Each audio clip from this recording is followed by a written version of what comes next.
printing this piece. I'm going to draw it in Fusion, set it up, then be able to 3D print it. And this can become an option for your lamp assembly as that right angle up there.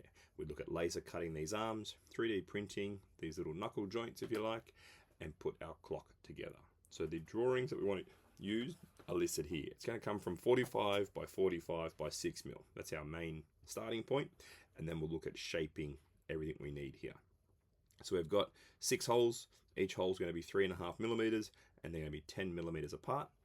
But to start off with, we want to draw a square, 45 by 45, and we will extrude it to 6 millimeters thick.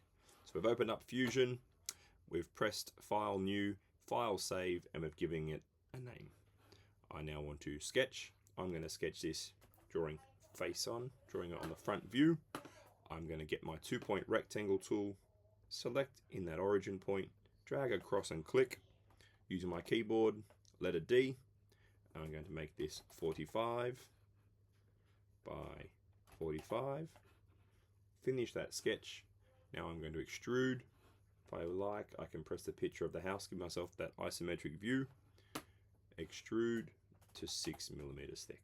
So that's my first step there of this project that we're drawing.